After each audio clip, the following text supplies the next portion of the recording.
आज हम लोग प्राचीन भारत का पार्ट 2, जैसा कि हम कल बताए थे कि टॉपिक पार्ट वाइज सब क्वेश्चन हम दे देते हैं मेन में। ठीक, जो जो मुख्य क्वेश्चन है इसको एक बार पढ़ लेना ज़रूर, उसके बाद भी कोई गाइड होगा तो पढ़ लेना।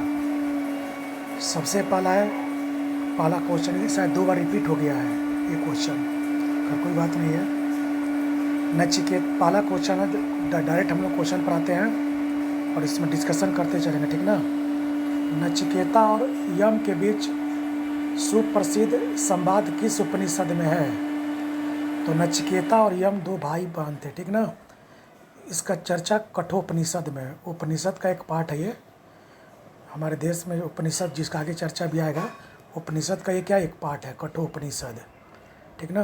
तो नचिकेता और यम दोनों भाई बहन थे। पूछा क्वेश्चन, नचिकेता और यम के बीच सुप्रसिद्ध संवाद किस उपनिषद में है? तो कठोपनिषद में, ठीक। उपनिषद का एक पार्ट है। अब ये पूछ सकता है कि किस बिंदु पर दोनों बहस कर रहे हैं, दोनों के बीच वार्तालाप किस बिंदु पर है कठोपनिषद में? तो लिखना होगा जन्म और मृत्यु के बीच। तो जन्म और मृत्यु को लेकर दोनों के बीच क्या है, संवाद है कि जन्म के बाद क्या होता है, मृत्यु के बाद क्या होगा, इसी के बीच लेकर दोनों के बीच क्या है, संवाद है, ठीक। तो यम और नचिकेता के बीच संवाद किस उपनिषद में है? तो पहला आंसर होगा कठोपनिषद।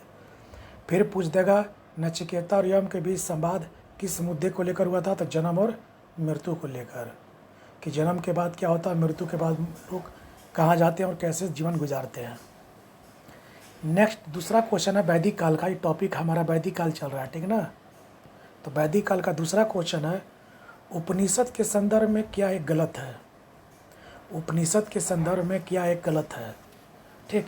तो पहला हिंदू दर्शन का स्रोत है, ठीक है, ये गलत चुनना है। हिंदू दर्शन का स्रोत इसीलिए है कि इसी से हिंदू दर्शन आगे शंकराचार्य ने तथा अन्य प्रकार के दर्शन इसी से जन्म लिए, यानी इसी को आधार बनाकर, ठीक। शिक्षण संबंधी समस्या का इसमें वर्णन है कि जो भी हमारे दर्शन में हमारे जो शिक्षण संबंधी है, कैसे लोगों को क्या गतिविधियों में शामिल किया जाए, किस तरह की शिक्षा दी जाए, तो मोक्ष शिक्षा पर मेन बल दिया गया। संसार ईश्वर है और ईश्वर मेरी आत्मा है, इसमें बल दिया गया है। कहा गया कि संसार ही ईश्वर है, संसार क्या पूरा ईश्वर है और ईश्वर मेरी आत्मा है। मेरी आत्मा किसमें बसती है? मैंने आत्मा और परमात्मा का चर्चा दिया गया इसमें, ठीक है ना। अद्वैतवाद, जिसको बोलते हम लोग अद्वैतवाद की परिकल्पना, जिसकी बाद में शंकराचार्य ने की है, ठीक ना। ब्रह्मा को सर्वोच्च सत्ता माना गया था इसमें, लेकिन इसमें क्या आंसर ये गलत है। इसमें लिख रहा है उपनिषद में ब्रह्मा को क्या माना गया था? सर्वोच्च सत्ता।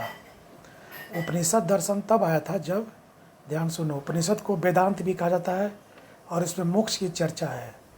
उपनिषद तब आया था, उपनिषद का मतलब होता है गुरु के समीप बैठना।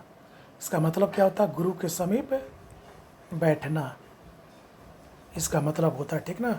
हिंदू दर्शन का इस स्रोत है, इसमें जितने भी हिंदू के विचारधारा हैं सब इसमें तुमको मिल जाएगा, और इसी आधार से सारे भारत के जितने भी हिंदू विचारक धारा हैं सब इसी से आगे बढ़ा है। शिक्षण संबंधी समस्या कैसे वर्णन है? संसार ईश्वर और ईश्वर मेरी आत्मा है, इसकी भी चर्चा है। ब्रह्मा को इसमें सर्वोच्च सत्ता माना गया था, कहा था कि ब्रह्मा ही सृष्टि के निर्माण करता है, ठीक ना, वही परम सत्ता है। तो ब्रह्मा को इसमें परम सत्ता माना गया था, लेकिन ये क्या करा, ब्रह्मा को सर्वोच्च सत्ता नहीं माना है। तो क्या आंसर होगा? ब्रह्मा को सर्वोच्च सत्ता लोग माना था। इसी उपनिषद को बोला गया वेदांत, वेदों का अंत है।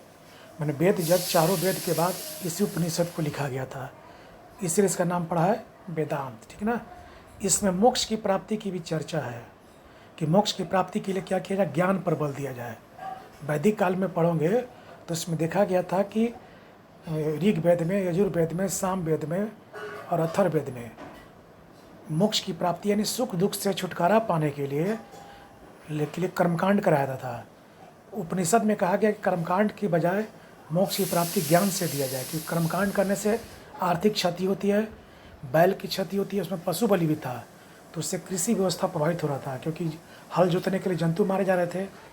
तब उपनिषद में कहा गया कि मोक्ष की प्राप्ति की जा सकती है, लेकिन कर्मकांड की बजाय ज्ञान पर। तो इसमें मोक्ष की प्राप्ति पर कैसे बल दिया गया है? ज्ञान के माध्यम से। बस इतना ही पकड़ लेना। पूछ सकता है कि उपनिषद में किसे सर्वोच्च सत्ता माना गया? ब्रह्मा को। ये हिंदू दर्शन का क्या है, स्रोत है। किस पर मुख्य रूप से आधारित है, दर्शन पर, ठीक ना। उपनिषद का तात्पर्य क्या था, गुरु के समीप बैठना। उपनिषद को क्या कहा गया, वेदांत भी कहा गया। क्यों कहा गया वेदांत, वेदों के अंत में लिखा गया, इसलिए उसका कहा गया वेदांत है। यानी चारों वेद के बाद इसका चर्चा आती है, किसकी, उपनिषद की, ठीक। इसका जो क्लास चलेगा उसमें बता देंगे सब। अभी मेन चीज़ पकड़ लो जो क्वेश्चन एग्जाम के व्यू से है, क्योंकि एग्जाम 27 तारीख को कन्फर्मेशन ले रहा है। वैदिक काल के लोग किस फसल से अपरिचित थे, तो तंबाकू से क्या लोग थे, अपरिचित थे, ठीक ना। किससे परिचित थे लोग, तंबाकू से लोग अपरिचित, मैंने क्या होता है, जिससे परिचित ना होना, ठीक। नेक्स्ट है, भारतीय संगीत का आदि ग्रंथ है, किसे कहा था, सामवेद को। यानी कह सकता है कि पूरे विश्व, भारत ही क्या पूरे विश्व में संगीत का सबसे पहला विवरण कहाँ मिलता है, पूछ देगा तो बोलना है सामवेद में। सुना ना, ऋग्वेद के बाद आया था यजुर्वेद, यजुर्वेद के बाद सामवेद, सामवेद के बाद अथर्ववेद। ये उत्तर वैदिक काल में रचा गया था। कौन वैदिक काल में, उत्तर वैदिक काल, जिसकी काल 1000 से 600 BC है, ठीक। तो संगीत का आदि ग्रंथ मैंने, आदि मैंने पुराना, ग्रंथ मैंने किताब, ठीक ना। तो संगीत का सबसे पुराना ग्रंथ कौन है, सामवेद है। यानी संगीत का सबसे प्राचीन स्रोत कहाँ मिलेगा, सामवेद में। नेक्स्ट, पांचवा, वर्ण व्यवस्था के संदर्भ में एक गलत क्वेश्चन चयनित करें। वर्ण व्यवस्था के, ठीक ना। वर्ण व्यवस्था जब पढ़ा ना, 4 वर्ण थे, तो आरंभ में क्या कहा गया, जब वैदिक काल का हम वर्ण व्यवस्था जाएंगे देखेंगे 4 वर्ण थे। कौन कौन, क्षत्रिय, ब्राह्मण, क्षत्रिय, वैश्य और शूद्र, ठीक है। ये और व्यवसाय पर आधारित था, मतलब चारों वर्ण कर्म के आधार पर थे, ठीक ना। व्यवसाय यानी कर्म के आधार पर, जन्म के आधार पर अभी भी नहीं था। किस आधार पर नहीं था, जन्म के आधार पर नहीं था। किस आधार पर था, तो कर्म या व्यवसाय के आधार पर था। ये भी सही है, ठीक ना। तो 4 वर्ण थे, कौन कौन, ब्राह्मण, क्षत्रिय, वैश्य और शूद्र। और सब किस आधार पर बैठ रहे थे, व्यवसाय या कर्म के आधार पर, नॉट जन्म के आधार पर। जन्म के आधार पर उत्तर वैदिक काल के अंत में और 600 BC शुरू होता है। मैंने जो जिस जाति में जन्म लेगा वर्ण में, वो वही कहलाएगा जिंदगी भर के लिए, ठीक है ना। पहले कर्म के आधार पर था कि कर्म से अगर व्यवसाय करेंगे तो ब्राह्मण भी शूद्र हो सकता था। चलो, ब्राह्मण श्रेष्ठ था, ठीक था। चारों वर्ण में सबसे ऊपर कौन था, ब्राह्मण था, ये भी सही है। शूद्र सबसे निम्न वर्ण में था, ये भी सही है। सबसे निम्न वर्ण किसका था, शूद्र का था। चौथे नंबर पर इसी का था।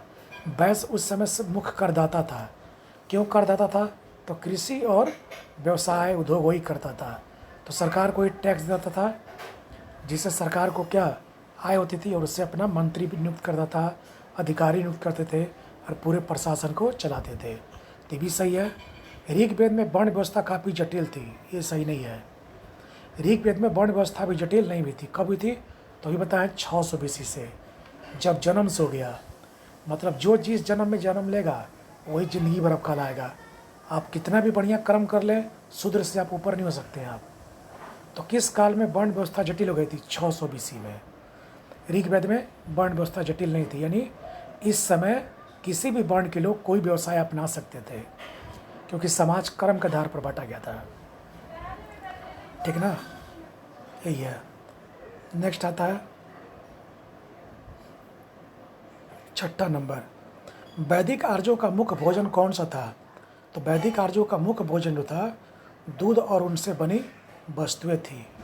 जैसे पनीर खाते थे लोग, खीर खाते थे लोग, घी खाते थे। ये उनका सबसे मुख्य भोजन था, समझा। यानी इसको प्रिय भोजन बोल सकते हैं। कैसे आज हम लोग का जो नॉन वेज है वो दूध खीर खाता हो, पनीर, ठीक उसी तरह से वैदिक आर्यों का मुख्य भोजन पूछा तो क्या बोलना है, दूध और उससे बनी वस्तुएं, ठीक। आज हम लोग का मुख्य भोजन क्या है, चावल है, ठीक। आज हम लोग का मुख्य भोजन क्या है, चावल है। वैदिक लोगों द्वारा सर्वप्रथम किस धातु का प्रयोग किया जाता, तांबे का, ठीक। जिसके लिए अयस शब्द है, लोहा का प्रयोग नहीं बोलना है, तांबा का। लोहा उत्तर वैदिक काल में आया है। और ये वैदिक लोगों में कौन, ऋग्वेद की बात कर रहा है। क्या बोल रहा है, ऋग्वेद का सर्वप्रथम किसका प्रयोग था, तांबे का। जिसके लिए कौन शब्द है, अयस शब्द है। लोहा का प्रयोग दूसरा रूप में कौन होगा, लोहा का प्रयोग, जो उत्तर वैदिक काल में 1000 BC से शुरू हुआ है। तो लोहा कब से है, उत्तर वैदिक काल में नहीं। यानी पहले लोग क्या प्रयोग करते थे, तांबे का, फिर लोहे का।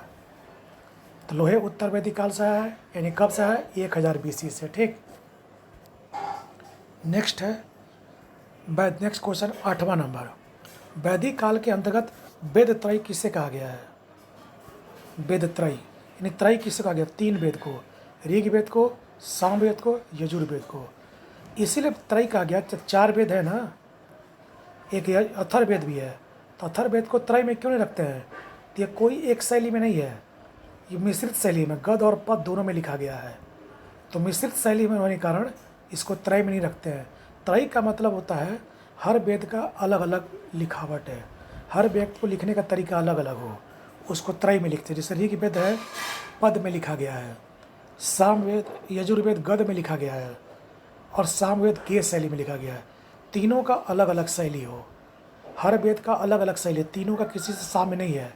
और जो अथर्ववेद है ये गद में भी और पद में भी दोनों मिलाकर लिखा गया है। तो जो उस वेद त्रय उसे कहते हैं जो अलग अलग शैली में लिखा गया हो। तो अथर्ववेद को क्यों रखेंगे? तो अथर्ववेद क्या बोलना है? अथर्ववेद किस रूप में है? ये गद में भी और पद में भी मिश्रित शैली में है, और ये तीनों क्या अलग अलग शैली में, इसका कोई तीनों से अलग अलग साम्य है, तीनों से अलग अलग तुलना नहीं है। ये लिखा गया पद शैली में, ये लिखा गया गद में, ये लिखा गया गा कर बताया गया। संगीत कैसे गाते हैं हम लोग? गा करके सुनाते हैं, वही है। तो त्रय का मतलब होता है जब वेद को अलग अलग शैली में लिखा गया हो। अथर्ववेद को क्यों रखेंगे त्रय में? तो कहा गया ये अलग अलग शैली में नहीं है, ये दोनों एक ही शैली में है।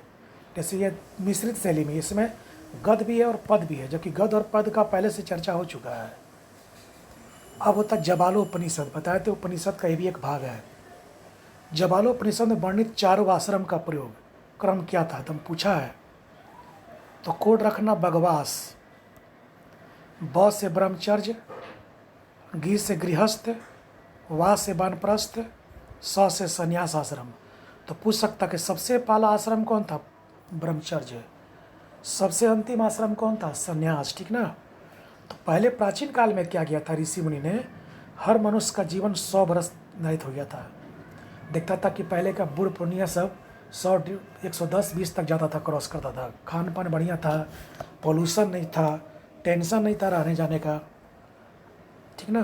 तो पहले मनुष्य का जीवन को 100 वर्ष माना गया था, और 100 वर्ष में 4 चरण का प्रयोग किया गया था, और चारों चरण 25-25 वर्ष का होता था। पूछ देगा प्रत्येक चरण कितने वर्ष का था? 25-25 वर्ष का।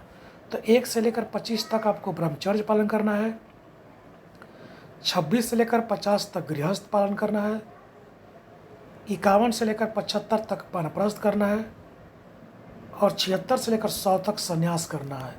ब्रह्मचर्य में आपको सिर्फ पढ़ाई लिखाई करना था, गृहस्थ में आपको क्या करना था? बच्चे पैदा करना था शादी ब्याह करके, और यही सबसे कठिन आश्रम माना गया था। क्यों? ऊपर का 3 जो आश्रम था ना, ये आश्रम सबसे कठोर माना गया था, सबसे कठोर। तो कहा था कि जबालोपनिषद में कितने आश्रम की चर्चा है? 4 आश्रम की चर्चा है। सबसे कठोर आश्रम था गृहस्थ, और यही आश्रम जो था शूद्रों को मान्य था। यानी शूद्र जो थे ब्रह्मचर्य यानी पढ़ाई लिखाई नहीं कर सकते थे, वानप्रस्थ यानी वन में जाकर नहीं घूम सकते थे, संन्यास धारण नहीं कर सकते, केवल गृहस्थ। ताकि बच्चा पैदा करो तो आने वाली ब्राह्मण की, वैश्य की, शूद्र की, तीनों पीढ़ी का सेवा करना है। ठीक। तो कौन सा आश्रम सबसे कठोर था? तो गृहस्थ, क्योंकि इसमें बच्चों को पालना है, बच्चों के परिवार को भी देखना है, माँ का भी परिवार को देखना है, अपने बीवी के परिवार को देखना है। तो सबको अंडरस्टैंडिंग चलाकर चलना बहुत मुश्किल था। तो गृहस्थ आश्रम, और यही आश्रम सिर्फ शूद्रों को करना था और कोई आश्रम नहीं था।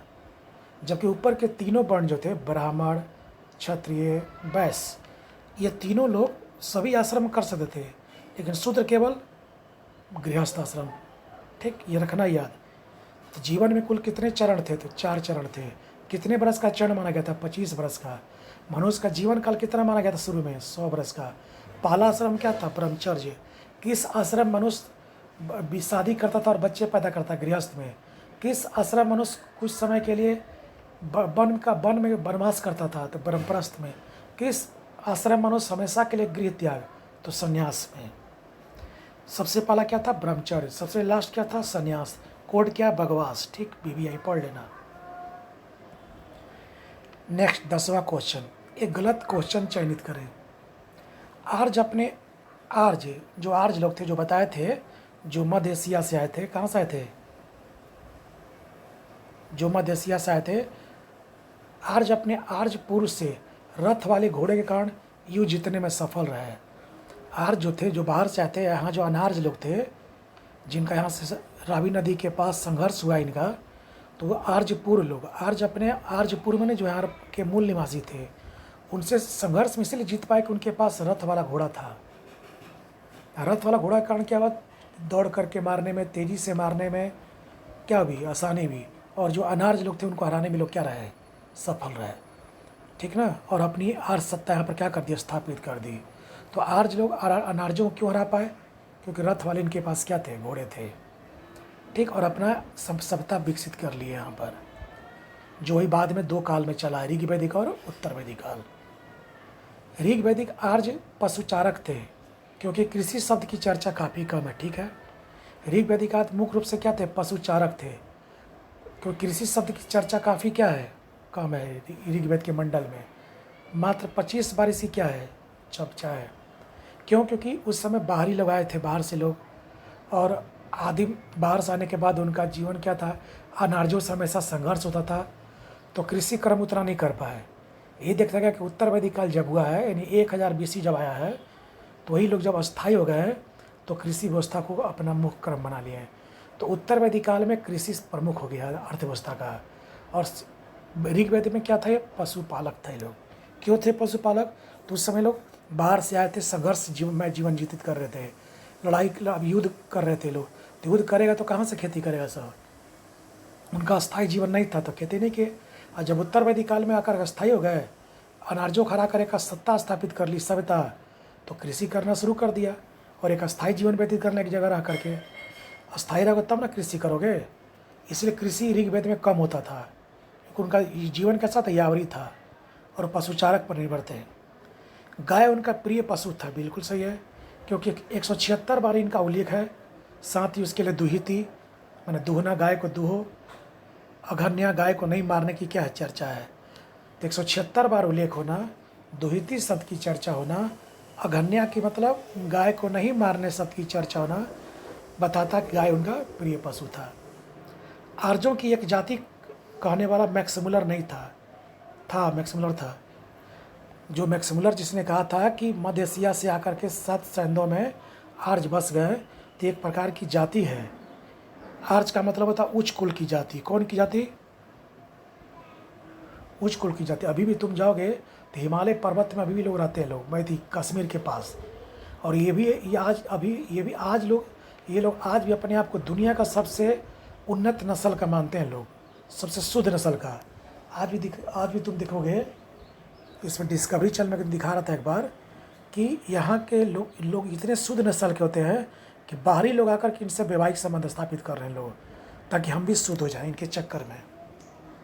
ठीक, तो आर्यों को एक जाति कहने वाला मैक्समुलर था, ये कह रहा नहीं था। तो कौन कहा था? आर्यों को जाति किसने कहा था? मैक्समुलर था। तो ये आंसर गलत होगा, क्योंकि मैक्समुलर ने कहा था कि आर्य एक जाति के रूप में है। आर्य जनजातियों की प्राचीनतम बस्ती या बसाव कहाँ थी? तो सीधी सी बात है, सप्त सैंधव क्षेत्र। जब मध्य एशिया से लोग आए थे भारत में, तो सप्त सैंधव क्षेत्र में लोग आकर क्या हुए थे? बसे थे। और यही पर उन्होंने ऋग्वेद की क्या की थी? रचना की थी। जब मध्य एशिया से आए थे तो यही सप्त सैंधव क्षेत्र में क्या हुए थे? बसे, और यहीं पर ऋग्वेद की क्या हुई थी? रचना हुई थी। तो ऋग्वेद की रचना कहाँ हुई थी? सप्त सैंधव क्षेत्र में। ठीक, नेक्स्ट 12वां क्वेश्चन, राजा के राज्याभिषेक की चर्चा यानी राजसूय यज्ञ। ये राजसूय यज्ञ में क्या था? राजा जब बनता था, चुना जाता था, तो जनता के समक्ष वो राज्याभिषेक करता था कि हम यहाँ के राजा हैं, तुम लोग मुझे कर देना, ताकि साम्राज्य को हम ढंग से चला सके। तो इसकी चर्चा ऐत्रेय ब्राह्मण में है। तो ब्राह्मण ग्रंथ क्या था? तो सुनो, चारों वेद के बाद ब्राह्मण ग्रंथ आया, ब्राह्मण के बाद अरण्यक आया, अरण्यक ग्रंथ के बाद उपनिषद आया। ये सब क्लास का चीज़ है, क्लास में रहेगा तो बता सकते हैं क्या है। ब्राह्मण ग्रंथ में था कि कौन यज्ञ कब और कहाँ कैसे किया जाए, ठीक ना। अरण्यक में था कि जंगल में जाकर के विचार करना था। ठीक ना। तो उसी में ऐत्रेय ब्राह्मण, कई ब्राह्मण ग्रंथ रचे गए थे, उसी में एक था ऐत्रेय ब्राह्मण, शतपथ ब्राह्मण, गोपथ ब्राह्मण। सुना है ना। शतपथ ब्राह्मण जो था वो यजुर्वेद का जो सबसे बड़ा था और सबसे प्राचीन था। गोपथ ब्राह्मण अथर्ववेद का था जो सबसे क्या था, पुराना था और सबसे छोटा भी था वो गोपथ ब्राह्मण। ऋग्वेद का कौन था, ऐत्रेय ब्राह्मण था। तो ये सब चर्चा बाद में होगा, ये सब बहुत डीप है। राजा के राज्याभिषेक की चर्चा किस या राजसूय यज्ञ की चर्चा किस में है, तो बोलना है ऐत्रेय ब्राह्मण में है। तो राजसूय यज्ञ मतलब क्या होता है, राजा जब अपना राज्याभिषेक कराता था उसको राजसूय बोलते थे।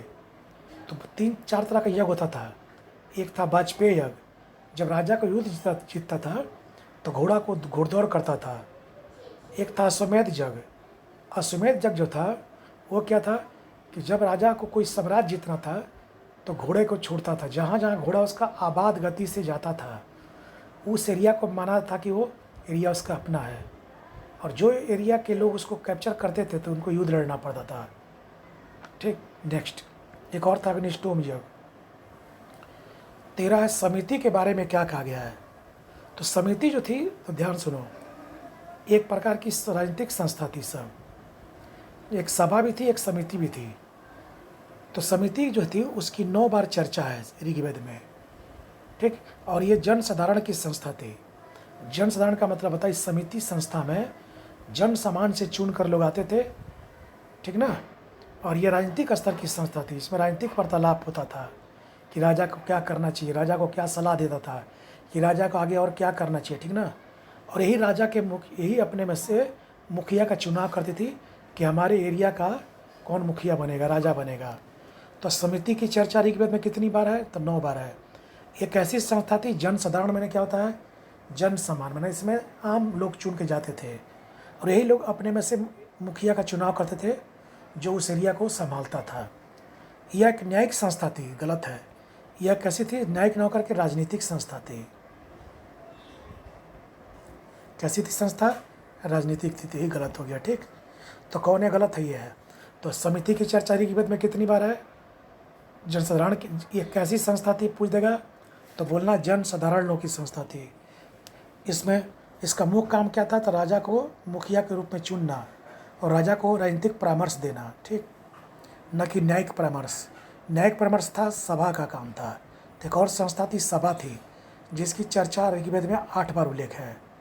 ठीक ना। ये जन साधारण न होकर उच्च वर्ण के लोगों की संस्था थी। इसमें उच्च कुल के लोग रहते थे। तो पूछ सकता है कि ये कैसी संस्था थी, न्यायिक संस्था थी। राजा को न्याय से जुड़े हुए मामले पर सलाह देती थी। ठीक। नेक्स्ट 14वां क्वेश्चन, मैच करना। बलि क्या था, ऐच्छिक कर था। ऋग्वेद में बलि क्या था, ऐच्छिक कर था। अपनी इच्छा के अनुसार दीजिए। क्यों दीजिए इच्छा के अनुसार, तो राजा को स्पष्ट उत्पत्ति नहीं थी। तो राजा को उत्पत्ति नहीं होगा तो किसको कर दोगे तुम। यही जब उत्तर वैदिक काल में राजा की स्पष्ट चर्चा हो जाती है तो बलि जो ऐच्छिक कर था ये अनिवार्य कर जाता है। यानी अब आपको ये टैक्स देना ही देना है। क्यों, क्योंकि राजा अधिकारी रखेगा, मंत्री रखेगा, तो उसका खर्चा चाहिए ना, ताकि पूरी शासन व्यवस्था को ठीक ढंग से चलाया सके। तो ऋग्वेद में पूछेगा बलि क्या था, तो ऐच्छिक कर था। और उत्तर वैदिक काल में था क्या, अनिवार्य हो गया कि आपको देना ही है। भागदूत, इसी बलि कर को जो वसूलता था उसको भागदूत बोलते थे। और वसूल करके जो रखता था एक जगह कोषाध्यक्ष के रूप में, उसको संग्रहीता बोलते थे। ठीक। गविष्टि क्या था, गाय की खोज। मैंने पहले क्या था, गाय प्रिय पशु था, गाय पूजनीय पशु था, गाय प्रमाणिक इकाई था, गाय से लोग सामान खरीदते थे, तो गाय की खूब चोरी थी। उसी गाय की खोज के लिए संस्कृत भाषा में ऋग्वेद में गविष्टि शब्द है। ठीक। 15 क्वेश्चन है, गायत्री मंत्र किसकी ऋग्वेद के किस मंडल में है। तो गायत्री मंत्र जो है ऋग्वेद के 3रे मंडल में। ठीक ना। है ना कुल 10 मंडल ऋग्वेद में, तो 3रे मंडल में क्या है, 3रे मंडल में क्या गायत्री मंत्र की क्या है चर्चा, जो सूर्य देव को समर्पित है। तो गायत्री मंत्र किस देवता को समर्पित है, तो सूर्य देव को। जिसकी रचना किसने की थी, विश्वामित्र ने की थी। तो 4 क्वेश्चन इससे बनता है। गायत्री मंत्र की चर्चा किस वेद में है, तो ऋग्वेद में है। गायत्री मंत्र की चर्चा ऋग्वेद के किस मंडल में है, तो 3रे मंडल में है। गायत्री मंत्र किस देव को समर्पित है, तो सूर्य देव को समर्पित है। चौथा क्वेश्चन, गायत्री मंत्र की रचनाकार कौन थे? तो विश्वामित्र थे। ठीक, नेक्स्ट 16 क्वेश्चन, याकल और गार्गी संवाद किस साहित्यिक वेद में है? तो याकल जो एक ऋषि मुनि थे, उन्हीं की बीवी थी गार्गी। दोनों में किसी मुद्दे को लेकर आपस में काफ़ी बहस हो रहा है। इसी पर गुस्सा में आकर याकल बोलते हैं गार्गी को कि ये महिला, ज़्यादा बहस मत करो, तेरा हम सर फोड़ देंगे। तो ये गिरती हुई महिलाओं की स्थिति को दिखाता है। तो क्वेश्चन घुमा देगा, किस उपनिषद में? तो बृहदारण्यक उपनिषद में याकल और गार्गी संवाद है, दोनों मियाँ बीवी थे। तो इसी में पूछ देगा किस एक उपनिषद से महिलाओं की गिरती स्थिति का दर्शाता है? तो याकल उपनिषद से, जिसमें गार्गी का सर फोड़ देने की बात कौन करते हैं? याकल। ठीक, नेक्स्ट क्वेश्चन हम लोग का है 17 क्वेश्चन, 17 नंबर, प्राचीन भारत के 8 प्रकार के विवाहों में किसे मान्यता थी? तो प्राचीन काल में जाएंगे तो 8 प्रकार के लोग विवाह करते थे, जैसे ब्रह्म विवाह, आश्र विवाह, दैव विवाह, पैशाच विवाह, असुर विवाह, गंधर्व विवाह, ऐसे सब 3 विवाह को उसमें मान्यता प्राप्त थी। माने इस 3 विवाह को समाज में मान्यता प्राप्त थी। आप ब्रह्म विवाह कर सकते हैं, आर्ष विवाह कर सकते हैं, देवता से विवाह कर सकते हैं, ठीक ना, ये था। लेकिन उसके बाद जो 5 विवाह था, तो पूछ सकता कितने विवाह को? 3 विवाह को। और जो 5 प्रकार के विवाह था, गंधर्व विवाह, असुर विवाह, पैशाच विवाह, राक्षस विवाह, इन विवाह को मान्यता नहीं थी। तो पूछ सकता है 3 विकल्प दे देगा, 4 1 डाल लेगा, कहेगा बताइए। ठीक, 18 क्वेश्चन है, किस वेद में बीमारियों का उपचार किया गया है? किस वेद में? तो अथर्ववेद में। सुना होगा, अथर्ववेद में जादू टोना चिकित्सा से संबंधित है वेद। मतलब ऋग्वेद काल के लोग, ऋग्वेद के काल के लोग को अगर किसी तरह का बीमारी होता था तो वे लोग अथर्ववेद का यूज करते थे लोग। ऋग्वेद चाहे वैदिक काल या उत्तर वैदिक काल के लोग, ऋग्वेद मत बोलना, वैदिक काल के लोग, वो किसी तरह की बीमारी होता था तो लोग अथर्ववेद को खोलते थे, यानी अथर्ववेद की को देखते थे। उसी में चिकित्सा, जादू टोना कैसे आज डॉक्टर सब देखता है कि आँख का रोग में कौन सा रोग के लिए कौन अच्छा है। होम्योपैथी का डॉक्टर देखता होगा कि फलना रोग हो गया तो उसको किस तरह का दवा दिया जाए, किताब खुलता है। वैसे उस समय चिकित्सा के संबंधित रोग कौन था? अथर्ववेद था। इसी में जादू टोना की भी चर्चा है, किस वेद में? अथर्ववेद में। ठीक, नेक्स्ट 19 क्वेश्चन है, आर्य के संदर्भ में आर्य के संदर्भ में एक उचित राय दें। ठीक, मैक्समुलर के अनुसार मध्य एशिया से आए थे लोग, बिल्कुल सही है। मैक्समुलर ने कहा था कि लोग कहाँ से आए थे? मध्य एशिया से आए थे। इसका उसने प्रमाण भी दिया है। तो पूछ सकता कि आर्य लोग मध्य एशिया से आए थे, ये किसने कहा था? तो मैक्समुलर ने कहा था। इससे पता चलता कि आर्य लोग बाहरी थे। क्या थे? बाहरी थे। इसका एक अभिलेख मिला है, बुर्गांजकोई अभिलेख। ईरान से क्या मिला है? मध्य एशिया से क्या मिला है? एशिया माइनर से क्या मिला? बुर्गांजकोई अभिलेख मिला है, जो 1400 BC का है, जो वैदिक काल के से इसका साम्य है। देखो, वैदिक काल 1500 से 600 BC है ना, तो ये भी क्या 1400 इसी के बीच में आएगा। और इस अभिलेख में कहा था कि 3 देवताओं की चर्चा है, वैदिक देवताओं की, इंद्र, मित्र और नसत। इंद्र, मित्र, नसत्य की चर्चा है, जो इस बात का प्रमाणित करता है कि लोग को वैदिक काल से संपर्क रहा होगा। किनका? आर्यों से का। इसीलिए माना जाता है कि मध्य एशिया से लोग आए थे। ठीक ना। ठीक, नेक्स्ट, भारत में आक्रमणकारी के रूप में प्रवेश किए, बिल्कुल सही है। बताए थे भी पिछले क्लास में कि इनके पास रथ वाला घोड़ा था, जिससे यहाँ के स्थानीय लोग पर ये विजय पा लिए और अपनी एक नई संस्कृति को जन्म दिया। इनकी आरंभिक भाषा संस्कृत थी, बिल्कुल था संस्कृत। इसी से पाली, प्राकृत सबका पैदाइशी हुई है। प्राचीन हिंदू विधि का लेखक कौन था? मनु था, बिल्कुल सही है। इसीलिए आज भी देखता होगा बहुत सारे लोग कहते हैं कि मनुवादियों की सरकार है। मनु की भाषा बोलता है, शूद्रों को नीचे रखने का प्रयास करता है, समानता की बात नहीं करता है ये लोग। तो प्राचीन हिंदू विधि का लेखक कौन था? मनु थे।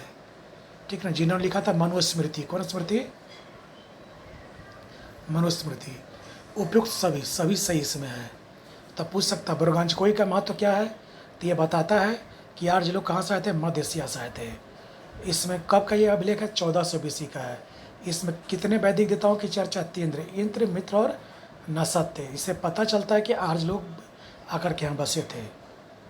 नेक्स्ट, ऋग्वेद की तुलना ईरान के किस ग्रंथ से की जाती है? जैन अवेस्ता। तो ईरान का एक ग्रंथ है जैन अवेस्ता, इसकी तुलना ऋग्वेद से की जाती है, ठीक ना। नेक्स्ट 21 नंबर क्वेश्चन देखो, वैदिक समाज में निम्न बातें निहित थी। वैदिक समाज के चले उसका उस काल का समाज को हम देखते हैं तो क्या अनुलोम विवाह स्वीकृत था? बिल्कुल था। अनुलोम, तो उसमें विवाह दो टाइप का होता था, दो टाइप्स का, एक अनुलोम विवाह, एक प्रतिलोम विवाह। तो अनुलोम विवाह जो था, तो विवाह होगा मेल और फीमेल्स होगा, थोड़े आज की तरह जेंडर होगा, ये क्या कहते हैं उसको, जो जेंडर मेन सेम से करता है तो उसको कहते हैं हम लोग ना, ये गे और लेस्बियन, वो नहीं था। तो मेल फीमेल, तो मेल हमेशा उच्च वर्ण का हो और फीमेल निम्न वर्ण का हो, उसको बोलते थे अनुलोम विवाह। जस्ट इसका उल्टा कर दो, मेल हो निम्न वर्ण के और फीमेल हो उच्च वर्ण का, ऐसे विवाह को बोलते थे प्रतिलोम विवाह। तो इस विवाह को मान्यता नहीं थी, इस विवाह को मान्यता थी, यानी ब्राह्मण लड़का क्षत्रिय लड़की विवाह करेगा तो क्या होगा? अनुलोम विवाह, और ब्राह्मण लड़की क्षत्रिय लड़का विवाह करेगा तो क्या था? प्रतिलोम विवाह। ये मान्यता नहीं था, ठीक ना। और भी इसमें आगे हम बता देंगे, लेकिन अभी जान लो अनुलोम एक प्रकार क्या था। तो अनुलोम विलोम, ये मत समझना अनुलोम विलोम बाबा रामदेव वाला। बाल विवाह प्रमुख नहीं था, बिल्कुल सही है, बाल विवाह था लेकिन प्रमुख नहीं था, यानी कम उम्र में महिलाओं का 8 बरस में 10 बरस में विवाह कर दिया था, लेकिन ये प्रमुखता नहीं था कि अनिवार्य की विवाह करना है इतना साल में। अधिक उम्र की भी महिलाएं मिली है, तो ये प्रमुख नहीं था, लेकिन हो जाता था कम उम्र में। बहु विवाह प्रथा थी, ठीक है, एक मर्द एक से अधिक पत्नी रख सकता था, लेकिन बहुपति तो नहीं था। एक पत्नी अधिक पति नहीं रख सकती थी, लेकिन एक पति अधिक पत्नी रख सकता था। विधवा पुनर्विवाह नहीं था, बिल्कुल नहीं था। तो विधवा का पुनर्विवाह नहीं होता था। एक बार जो इसका सती हो गई तो उन्हें इसी के लिए प्रयास न किए थे ईश्वर चंद्र विद्यासागर, और तब जाकर कैनिंग ने 1856 में एक कानून बनाया विधवा पुनर्विवाह। उपयुक्त सभी कथन क्या है? सही है। 22 नंबर आओ, ऋग्वेद में देखो बता नियोग प्रथा क्या था। तो नियोग प्रथा क्या था कि मान लो कोई मर्द है, उसकी है वाइफ है, मर्द का भाई भी इसका देवर लगा, तो मर्द की अगर मृत्यु हो गई उस औरत की, तो औरत अपने देवर से जब क्या कर ली, शादी कर ली, तो नियोग प्रथा हुआ यही। और हमाजू होती थी जीवन भर अविवाहित रहने वाली महिला, ठीक। 22 में आओ, ऋग्वैदिक आर्यों का मुख्य व्यवसाय क्या था? तो कृषि की जगह पशुपालन था। कृषि कब हो गया था? उत्तर वैदिक काल में। क्यों? जब वो लोग अस्थायी जीवन व्यतीत करना क्या कर दिए थे? अस्थायी क्यों किए? जब उनका आक्रमण खत्म हो गया, यहाँ के स्थानीय संस्कृति संघर्ष खत्म हो गया, अपना कल्चर लोग डेवलप कर लिए, तो अस्थायी बसने लगे, मकान बनाने लगे, तो बगल बगल में खेती करने लगे ताकि उनसे अन्न उपजा कर अपना भरण पोषण कर सके। तो ऋग्वेद में आर्यों का मुख्य व्यवसाय क्या था? कृषि की जगह क्या था? पशुपालन था। क्योंकि कृषि का उल्लेख मात्र कितनी बार है? 24 बार है, ठीक ना। और लोग अस्थायी नहीं थे, इसलिए लोग क्या थे? व्यापक स्तर पर खेती नहीं कर पाए। इसी तरह से जीविका के लिए कुछ उपजा लेते थे। नेक्स्ट 23वां, मैच करना है। ब्रीही का संबंध क्या है? चावल से है। गोधूम को क्या बोला गया है? गेहूँ। इक्षु क्या था? गन्ना। पुरंदर किसको बोला गया है? इंद्र को, ठीक। तो मैच कर लेना। ऋग्वेद में किस नदी की चर्चा नहीं है? तो ऋग्वेद में देखो, ऋग्वेदिकार यहाँ बसे, तो इससे इधर जो नदी होगा, यहाँ जो नदी होगा, यहाँ जो नदी होगा, यहाँ जो नदी होगा, इस नदी से सब परिचित थे लोग। और जो इस तरफ जो नदी होगा उससे लोग परिचित नहीं थे, क्योंकि यहाँ तक उनका विस्तार नहीं था। तो पेरियार नदी केरला में है, ठीक ना। पेरियार नदी क्या है? केरला में है, जिसको परजीवी नदी भी बोला जाता है, ठीक ना। परजीवी मतलब दूसरे नदियों पर आश्रित रहना। तो पेरियार नदी की चर्चा नहीं है। सरस्वती की चर्चा ही है, गंगा की भी चर्चा है। सिंधु उनका सबसे महत्वपूर्ण नदी था, सरस्वती उनकी सबसे पवित्र नदी थी। इन दोनों की चर्चा 3 बार है। गंगा का उल्लेख 2 बार है, लेकिन किसी किताब में 1 बार लिखता है। नेक्स्ट 26 नंबर, निम्न में से कौन एक वेदांग नहीं है? तो बताए थे वेदों का अंग। वेदों का अंग को क्या बोला गया? वेदांग। इसमें किसी का नाक से है, किसी का आँख से माना गया। कैसे हम लोग का मनुष्य का नाक है, कुछ हम नाक से आवाज़ निकालते हैं, आँख से देखने का काम करते हैं, मुंह से बोलने का काम करते हैं, कान से सुनने का काम करते हैं, पैर से चलने का काम करते हैं।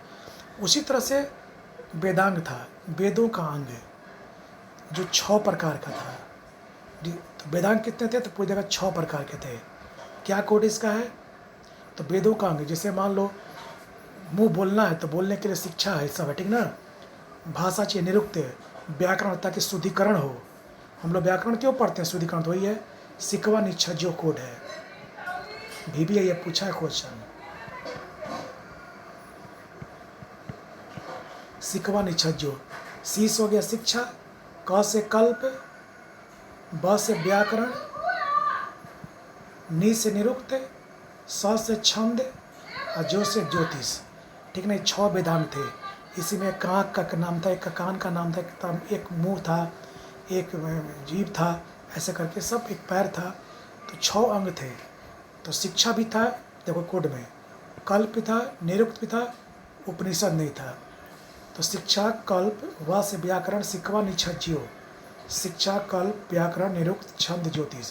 तो पूछ सकता वेदांग कितने थे? 6 थे। वेदांग और वेदांग में अंतर है। वेदांत है जो वेदों का अंत है, जो उपनिषद कहा गया है। अब वेदांग मतलब होता है कि वेदों के अंग, जिससे हम वेदों को उच्चारण सही ढंग से कर सके। तो शिक्षा ग्रहण करेंगे तो उच्चारण करने में बनेगा। कोई व्याकरण था तो व्याकरण मतलब उच्चारण सही ढंग से सीखेंगे तो उच्चारण करने में बनेगा, गलत नहीं पढ़ पाएंगे। तो वेदांग कितने थे? 6। वेदांत और वेदांग में क्या अंतर है? तो वेदों का अंग है और वेदांत वेदों का अंत है। तो वेदांत किसको बोला गया? उपनिषद को, ठीक।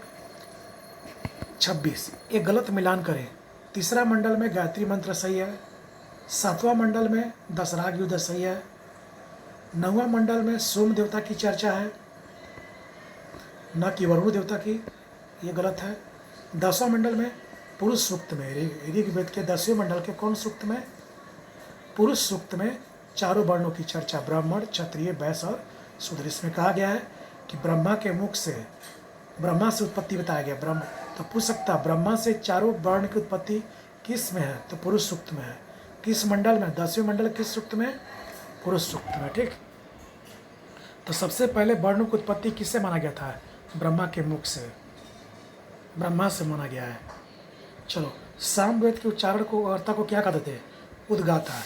चारों वेद को पढ़ने के लिए पुरोहित थे। कैसे देखता है?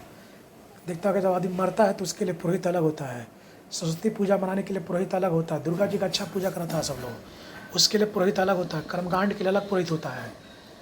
उसी तरह से भले आज पुरोहित सब एक ही काम करा दे रहा सर्वधर्म संभाव की तरह, लेकिन पहले क्या थे? वेद का, चारों वेद के अलग अलग पुरोहित थे। जैसे उद्गाता जो पुरोहित थे वो किसके थे? सामवेद के थे। यानी सामवेद को किसी को पढ़ना था तो उद्गाता पुरोहित को बुलाता था। उसी से ऋग्वेद के पुरोहित का नाम क्या था? जो ऋग्वेद को पढ़ सके बढ़िया से, होत्री थे। यजुर्वेद के कौन थे? अथर्ववेद। अथर्ववेद तो कौन थे? ब्रह्मा। तो अथर्ववेद को पढ़ने वाले पुरोहित को क्या कहा था? ब्रह्मा। ऋग्वेद के पुरोहित, ऋग्वेद को पढ़ने वाले पुरोहित को क्या कहता? होत्री। और यजुर्वेद को पढ़ने वाले पुरोहित को अथर्ववेद, और सामवेद को उद्गाता। पढ़ लेना बढ़िया से दम। इसमें सारा क्वेश्चन मेन दिए हैं। चारों वेद के उपवेद का सही निर्माण करो। उपवेद मतलब सहायक वेद। वेद में कोई बातें जो छूट गई है तो उसको सहायता प्रदान करें। जैसे ऋग्वेद का उपवेद है आर्जुवेद है, बीबीआई है। यजुर्वेद का धनुर्वेद है, सामवेद का गंधर्ववेद है, अथर्ववेद का उपवेद कौन है? शिल्पवेद है। तो हर वेद के उपवेद में क्या होता है? सहायक वेद है, मतलब चारों वेदों को सपोर्ट करने के लिए, कि इसमें कुछ बातें छूट गई है तो ये कैसे कैबिनेट मंत्री को सपोर्ट करने के लिए राज्य मंत्री होता है, उसी तरह से।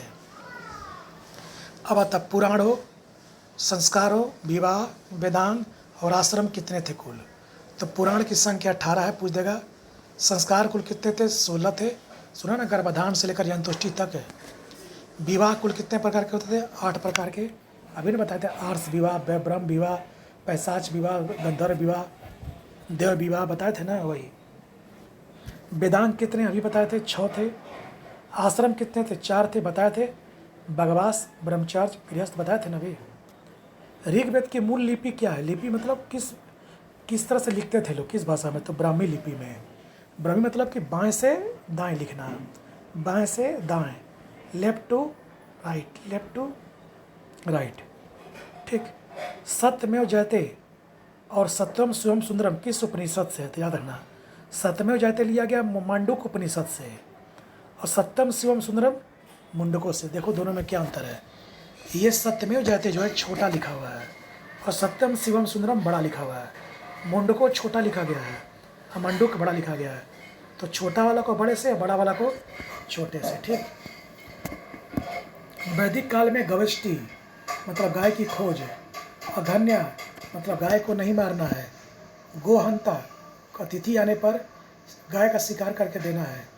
ये सब किसके लिए प्रयोग हुआ था? गाय के लिए हुआ है। तो वैदिक काल में गविष्टि, अघन्या, गोहंता सब का प्रयोग किसके लिए हुआ है? गाय के लिए। और सबको पता है कि गाय उस काल की सबसे प्रामाणिक इकाई थी, इसलिए गाय की चोरी की थी। और गाय की चोरियों को पूषण देवता बोला है ना, बताया ना। 33 नंबर है, आरंभिक वैदिक काल में सबसे प्रमुख संपत्ति क्या थी? गाय थी। अभी बताएं। गाय के लिए सतदस शब्द आया है, अघन्या शब्द आया है, विनिमय का माध्यम था गाय। माने किसी को कोई चीज़ लेना देना था तो गाय दे करके, सतदस में होता 100 गाय। अपराध करने पर आपको 100 गाय देना था ताकि अपराध से मुक्त हो सके। अघन्या मतलब उत्तर वैदिक काल में जब गाय की मृत्यु होने लगी, ज़्यादा मारा जाने लगा बलि के माध्यम से, जब इसका नाम था अतिथि गोहंता। मैंने गाय का मांस पहले खिलाया था लोगों को, ठीक ना, जिसको आज किताब में छिपा लिया था, ठीक ना। लेकिन किताब तो इतिहास था ही। तो ये अतिथि गोहंता। लेकिन गाय के मरने से क्या हुआ? बैल की संख्या में कमी आ गई। और उस समय हल बैल का काम कौन करते थे? बैल करते थे। तो इसीलिए बैल को मारना, गाय बचेगा तब ना बैल बचेगा। तो इसीलिए कहा गाय को नहीं मारा जाए, क्योंकि इससे बैल पैदा होता है, और बैल क्या करेगा? हमको खेत जुताई में काम आता है, तो कृषि फसल अच्छा होता है। तो इसीलिए गाय को अतिथि गोहंता माना गया है। माना गया था, जो अवगण्या कहा गया उत्तर वैदिक काल में। ऋग्वेद में क्या इसका नाम था? गोहंता। उत्तर वैदिक काल में अघन्या, मैंने मानना नहीं है। नेक्स्ट, सबको पता है इंद्र देवता। तो ऋग्वेद में कुल लगभग 33 प्रकार के देवता थे। 33 प्रकार के देवताओं को 3 भाग में बांटा है, इसका चर्चा करेंगे अभी हम। तो इंद्र जो थे देवता थे, ठीक ना। और इन जो थे अंतरिक्ष के देवता थे। तो 3 तरह के देवता थे, एक आकाश के देवता, एक अंतरिक्ष के देवता, एक पृथ्वी के देवता। तो इंद्र जो है, इस पर सर्वाधिक, इंद्र किसके देवते थे? अंतरिक्ष के थे। इस पर सर्वाधिक सूक्त कितना है? 250 है। तो पूछ देगा किन देवता पर सर्वाधिक सूक्त है? तो इंद्र पर कितना है? 250। तो सबसे प्रमुख देवता किसको कहा गया? इंद्र को, क्योंकि जिस देवता की चर्चा सर्वाधिक बार वेद में रहेगी वही सबसे प्रमुख रहेगा। इसे पुरंदर कहा गया। पुरंदर मतलब दुर्ग को तोड़ने वाला। तो ऋग्वेद में किस देवता को पुरंदर कहा गया है? तो इंद्र को। इसे युद्ध का देवता भी कहा गया, क्योंकि ये कहा था कि ये दुर्ग को तोड़ने के लिए जाते थे ये देवता, ताकि जो महानगर किलाबंदी करके रखा था उसको तोड़ने में ये मदद करते थे। सर्वाधिक लोकप्रिय देवता थे, लेकिन यहाँ क्या लिखा? सर्वाधिक अलोकप्रिय। सर्वाधिक लोकप्रिय तभी तो इसका 250 बार चर्चा है। तो ये क्वेश्चन गलत है। सर्वाधिक अलोकप्रिय ना होकर क्या थे? लोकप्रिय थे। नेक्स्ट, 35 नंबर, उपयुक्त कथनों पर ध्यान दें। ठीक। दूसरे प्रमुख देवता अग्नि पर 207 सूक्त है। तो दूसरे देवता कौन थे? अग्नि थे, जिनको मध्यस्थ का देवी बोला गया है। तो कैसे? जब अग्नि जलाते हम लोग, तो इसमें समझो हवन कुंड करते हैं, तो इसमें धुआं निकलता है। वह धुआं जाकर आसमान के देवताओं से मिलता है। तो पृथ्वी के देवता से आसमान के देवताओं का मिलन को हम क्या बोलते हैं? मध्यस्थ है। तो आग नहीं चलता तो क्या होता है? यहाँ का धुआं यहाँ पर नहीं जाता, तो दोनों के बीच में मध्यस्थता काम नहीं करता। ठीक। बहुदेवात पद्धति पर बल देते थे, बिल्कुल। 33 प्रकार के देवता क्या दिखाता है? सबकी पूजा करना, बहुदेववाद। आज भी हम लोग क्या है? बहुदेववाद है कि नहीं है? बहुदेववाद मतलब कि एक से अधिक देवताओं को पूजना। मुस्लिम में क्या है? एकेश्वरवाद है, ठीक ना। क्रिश्चियन में क्या है? एकेश्वरवाद है, क्योंकि लोग एक देवता को पूजता है। धार्मिक मामलों में प्राकृतिक पूजक पर बल दिया था, ठीक था। प्राकृतिक पूजा पर बल क्यों देते? तो प्रकृति को लोग मानते थे कि हमसे श्रेष्ठ है। इसका कहानी हम बता देंगे क्लास में, कैसे था ये। श्रेष्ठ है, जब श्रेष्ठ होते थे, मानते थे अपने आप को, अपने से जिसको माने श्रेष्ठ उसको पूजना शुरू कर दिए। यज्ञ की भूमिका पाते, यज्ञ भी करते थे लोग। यज्ञ और बलि इनका प्रमुख था। उपयुक्त सभी है, ठीक है। बलि भी देते थे, तब ना गाय की कमी हो गई और बैल की कमी हो गई, तो गाय को मारने के बजाय अघन्या शब्द आया। नेक्स्ट, 36 देखो, इनमें से किस देवता को अंतरिक्ष की श्रेणी में नहीं रखेंगे? अंतरिक्ष में, ठीक ना।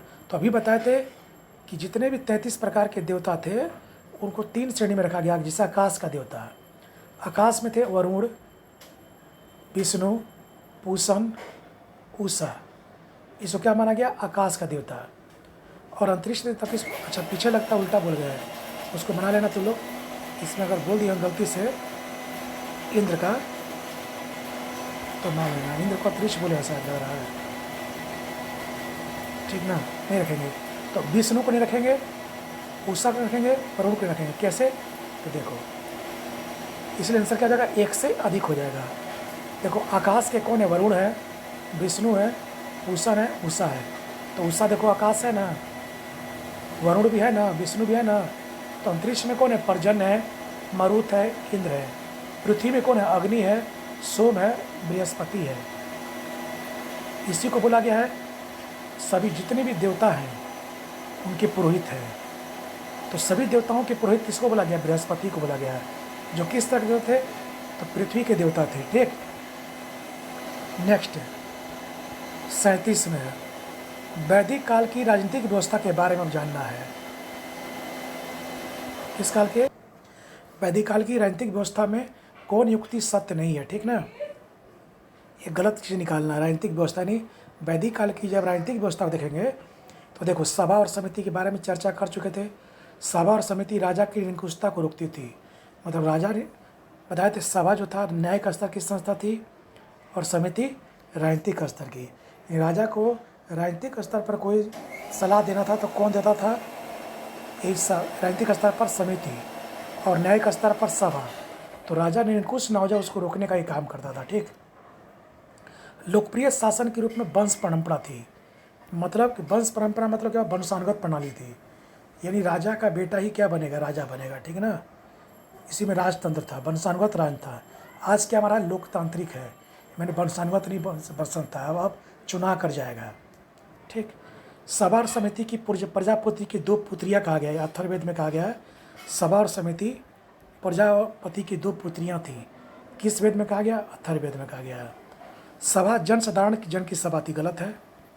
सभा जो थी अभी बता है कि सभा श्रेष्ठ कुल की सभा थी और समिति थी जनसभा थी। समिति में आम लोग जाते थे और सभा में उच्च कुल के लोग। चलो 38 नंबर, तो इसमें आंसर क्या होगा, गलत, डी नंबर। उपयुक्त कथनों पर विचार करें। आर्यों का आरंभिक जीवों का उपार्जन शिकार था, ठीक ना। आर्य लोग शुरू में क्या थे, जीविकोपार्जन के लिए क्या करते, शिकार या पशुपालन करते थे। अभी पता है कि उनका जीवन क्या था, यावरी था। यावरी होने के कारण क्या थे, अस्थायी नहीं थे, तो कृषि के बजाय लोग ज़्यादातर शिकार करते थे। दूसरा, ऋग्वेद में निष्क एक प्रकार का आभूषण था, ठीक था। आभूषण के को क्या कहते थे लोग, निष्क कहा जाता था, जो तांबे का होता था। ये ब्राह्मण में पूर्व की ओर प्रयोजन की कथा, नहीं, गलत है ये। शतपथ ब्राह्मण में पूर्व की ओर कथा है। इसमें कहा गया है मिथिला का राजा विदेह जो थे वो क्या किए थे, मिथिला के राजा जो विदेह थे वो अपने पुरोहित राहुगढ़ के साथ है। कौन के साथ, राहुगढ़ के साथ। पेड़ वृक्ष को काटते हुए जलाते हुए पूर्व की ओर चले गए थे, पूर्व की ओर चले गए थे, जिसमें सदानीरा नाम की नदी की चर्चा, जिसको गंडक आज बोलते हैं। तो पूछ सकता गंडक नदी की चर्चा किस ब्राह्मण ग्रंथ है, शतपथ में है। कौन से पुरोहित की चर्चा, राहुगढ़ की चर्चा है। तो पूछ सकता है कि इतने ब्राह्मण में जो मिथिला का जो माधव विदेह थे, माधव विदेह के पुरोहित कौन थे, राहुगढ़ थे। किस नदी की चर्चा, सदानीरा, जिसको गंडक बोला गया है। पूर्व की ओर प्रयोजन करने की कथा किधर है, मैंने वैदिक आर्य लोग पूर्व की ओर बढ़े थे, आगे इधर पूर्व की ओर गए थे। इसकी चर्चा किधर है, पूर्व की ओर गए थे, मैंने क्या पूर्व की ओर बढ़े थे, तो जो संख्या में बसाव आया था तो लोग आगे बढ़ गए, ये सही है। तो ये क्या गलत है, शतपथ ब्राह्मण में कहा गया है, भी यही है। बरुकांजकाई अभिलेख से आर्य देवता की चर्चा मिलती है, बिल्कुल सही है। इस अभिलेख में इंद्र देवता, नसत देवता, वरुण देवता की क्या मिलती है, चर्चा मिलती है। नेक्स्ट 39, आर्य सप्ताह के अंतर्गत कौन एक पंचजन में शामिल नहीं थे।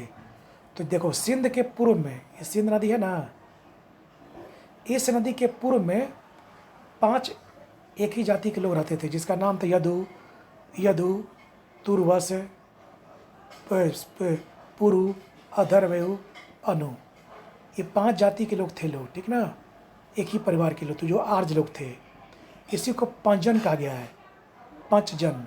तिरसु नहीं था, तिरसु भरत कुल का था, ठीक ना, तो तिरसु इसमें नहीं था।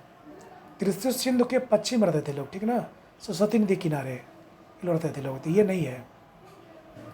तो कौन कौन थे आर्य सत्ता का? पंचजन कौन थे लोग?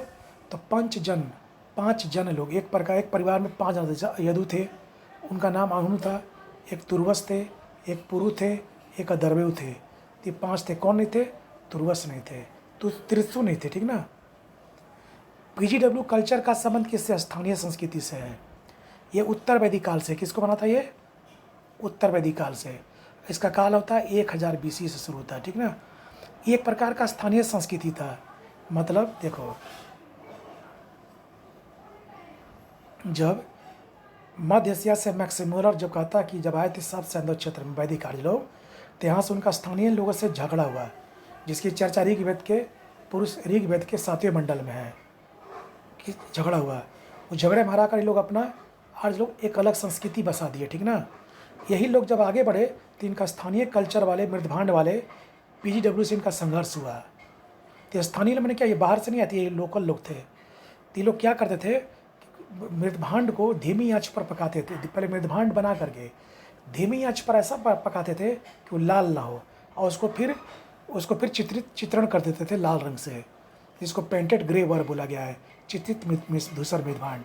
और ये मृदभांड यहाँ के लोकल लोग थे, बाहर से लोग नहीं आए थे। इनका भी आर्यों से संघर्ष हुआ था। किन 2 प्रदेशों के लिए दूरस्थ प्रदेश वरात प्रदेश आया था? अथर्ववेद में 2 प्रदेश, एक मगध और एक अंग का चर्चा है। एक मगध और अंग को दूरस्थ बोला गया है, मतलब ये लोग काफ़ी दूर दराज इलाके में थे। नेक्स्ट, सामाजिक व्यवस्था के संदर्भ में वैदिक काल का एक गलत कथन चुने, ठीक। परिवार उनका छोटा इकाई था, उसका संबंध कुल से था, गोत्र से था, वंश से था। उसी परिवार में एक कुल के लोग रहते थे, एक गोत्र के लोग रहते थे, एक वंश के लोग रहते थे। कैसे लोग परिवार में रहते हैं? दूसरा, संयुक्त परिवार भी था, सही है। सूर्या सूक्त में जाओगे तो सूर्या सूक्त में एक औरत कहती है कि मैं और मेरा पति और मेरे देवर लोग, मैं सास ससुर लोग, हम लोग सुखी पूर्वक जीवन व्यतीत कर रहे हैं, जो ये बताता है कि लोग संयुक्त परिवार में क्या होता है, माता पिता भाई बहन सब एक साथ मिलकर रहे हैं। नेक्स्ट, जाति व्यवस्था की उत्पत्ति अभी नहीं थी, बिल्कुल सही है। जाति व्यवस्था की उत्पत्ति भी नहीं हुई थी।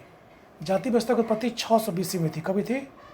600 BC में जाकर के जाति व्यवस्था, यानी व्यवसाय के आधार पर जाति व्यवस्था की उत्पत्ति होना क्या होता है, शुरू हुआ था। जैसे लोहा व्यवसाय करने वाले, अभी स्पष्ट इसकी उत्पत्ति नहीं हुई थी। अस्पृश्य क्या था?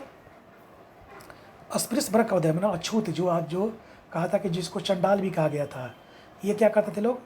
ये लोग गांव में जब घुसते थे तो डुडुगी बजा कर करते थे, और लोग निर्वासित जिंदगी जीते थे, शहर से बाहर रहते थे, जिसकी चर्चा 600 BC में है। नेक्स्ट, रत्नी के महत्व बढ़ने से सभा समिति क्या हो गई, परामर्शदात्री हो गई। तो पढ़े थे भी हम लोग, जो सभा राजा को न्यायिक सलाह देती थी, जो समिति राजा को राजनीतिक रूप से निरंकुश करती थी, कि राजा राजनीतिक रूप से कोई गलत काम करता था तो उसको रोकती थी, और सभा न्यायिक रूप से गलत काम करने पर रोकती थी। अब ये रत्नी मतलब क्या होता है? रत्नी का मतलब होता है उस समय के बड़े बड़े, उस साम्राज्य के अंतर्गत आने वाले बड़े बड़े लोग, जिनका समाज में ऊंचा रुतबा था, उसको राजा ने क्या किया, अपना मंत्री बना लिया, और उन्हीं के माध्यम से शासन को चलाना क्या कर दिया, शुरू कर, उसी को रत्नी बोला गया था। तो रत्नी आने से क्या हुआ, सभा और समिति की महत्ता क्या हो गई, खत्म हो गई, और ये परामर्शदात्री हो गया, किससे केवल सलाह दे सकते थे। अब आपकी बात को हम मानेंगे नहीं, किसके आने से, रत्नी के आने से। तब इन्हीं अधिकारियों से राजा क्या करने लगा, सलाह लेकर के शासन चलाने लगा। नेक्स्ट, मैच करें, रीत और नैतिक नियामक, मैंने कैसे सही ढंग से देश को चलाना है, समाज को चलाना, उसके लिए क्या था, वरुण था, पशुओं और शूद्रों का देवता, ठीक ना। ऋग्वेद में पशुओं का देवता, और उत्तरवादी काल में शूद्रों का देवता कौन हो गया, पूषण हो गया। इससे पता चलता था कि देवता लोग का समय के अनुसार उनकी नीति में क्या बदलाव आया है। झंझावत के देवता कौन थे, रुद्र थे। मध्यस्थता का देवता कौन थे, अग्नि, तभी बताए थे, इसकी चर्चा हम कर चुके हैं। यम निचक का था, संवाद किस में है, कठोपनिषद में है। किस वेद में इसकी चर्चा? यजुर्वेद में भी चर्चा है। अभी बताते हैं कि दो भाई बांधते, पहला क्वेश्चन यही था हमारा। नेक्स्ट 46 नंबर, वैदिक काल की कुछ नदियां हैं जिसका कि प्राचीन और आधुनिक नाम है गोमती, गोमल। तो गोमल, जो आज गोमल है, उसको प्राचीन नाम क्या था? गोमती का प्राचीन नाम क्या? गोमल है। जो गोमती पर जो आज लखनऊ शहर है ना, वही चिनाब, जिस पर इसको प्राचीन वैदिक काल में अस्कनी बोलते थे। ब्यास का वैदिक काल क्या नाम था? व्यापासा। सतलज का वैदिक नाम क्या था? सुतोद्री। पूछ सकता कि ऋग्वेद का सबसे पवित्र नदी कौन था? सरस्वती। जब कोई विधि व्यवस्था है, धार्मिक कर्मकांड करना होता तो इसी नदी का लोग प्रयोग करते थे। हम लोग आज जैसे करते हैं ना गंगा का प्रयोग पवित्र के रूप में। महत्वपूर्ण नदी कौन थी? सिंधु नदी थी, क्योंकि इसमें सभी तरह का कार्य व्यवहार था, नहाना, गाय बैल धोना, इसी में। तो सबसे महत्वपूर्ण नदी कौन थी? महत्वपूर्ण मतलब वहाँ पर दैनिक जीवन होते थे, कार्यकलाप।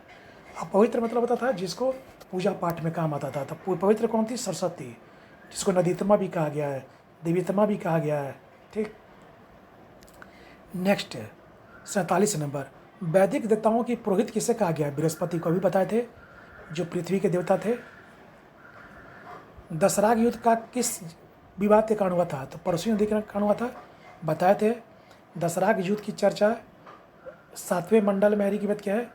एक तरफ वशिष्ठ थे, एक तरफ विश्वामित्र थे, जिसमें विश्वामित्र की विजय हुई थी, वशिष्ठ की विजय हुई थी। ठीक ना? वशिष्ठ विश्वामित्र की विजय हुई थी। किस नदी के किनारे? तो रावी, प्रश्न में क्या था? रावी नदी। रावी नदी के जल का बंटवारे को लेकर आर्यों और अनार्यों के बीच हुआ था दशराग युद्ध, 10 राजाओं के बीच हुआ था। ठीक ना? तो 10 राजा, दशराग युद्ध की चर्चा किस वेद में? ऋग्वेद के 7वें मंडल में है। किस नदी के बंटवारे को लेकर हुआ था? परोसनी या रावी नदी को। वैदिक नाम इसका क्या है? परोसनी है। ठीक ना? एक तरफ वशिष्ठ थे, एक तरफ विश्वामित्र थे। इसी युद्ध के बाद सुदास की विजय हुई है और भरत वंश का क्या हुआ? स्थापना हुआ है। किस नदी को नदीतमा, देवीतमा, मतितमा कहा गया? सरस्वती नदी को, जो बताया तभी कि सबसे पवित्र नदी यही थी। ठीक। लास्ट क्वेश्चन है हमारा आज का 50वां, मिलान करें ब्राह्मण ग्रंथ का। बताया था ना कि चारों वेद के बाद ब्राह्मण ग्रंथ आया था, जिसमें कब यज्ञ, कब, कहाँ और कैसे किया जाए, इसकी चर्चा, जिसका हम बाद में चर्चा कर देंगे। ऋग्वेद का ब्राह्मण ग्रंथ कौन है? ऐत्रेय है। सामवेद का कौन है? हर वेद का अपना अपना ब्राह्मण ग्रंथ था, उसमें बहुत सारी बातें उत्कीर्ण है, जिसको काफ़ी चर्चित है। बताया था ना भी कि ऐत्रेय ब्राह्मण में रासु यज्ञ की चर्चा है। सामवेद में क्या है? सामवेद का ब्राह्मण ग्रंथ कौन है? पंचविश है। अथर्ववेद का कौन है? गोपथ है। बताया था ना सबसे नया, सबसे अंतिम, सबसे छोटा ब्राह्मण ग्रंथ। यजुर्वेद का ब्राह्मण ग्रंथ कौन है? शतपथ है। शतपथ सबसे पुराना, सबसे बड़ा है। ठीक ना? ठीक है। वैदिक काल का मेन क्वेश्चन में डाल दिया है। पहले इसको बढ़िया से पढ़ लें, याद हो जाए तब कहीं क्वेश्चन डालना। सिंधु सभ्यता का भी डाल दिए हैं, वैदिक का डाल दिए, अगला हम बौद्ध धर्म का डाल देंगे। ठीक ना? ऐसे करके हम लोग मेन निकलते जाएंगे। ठीक है, धन्यवाद।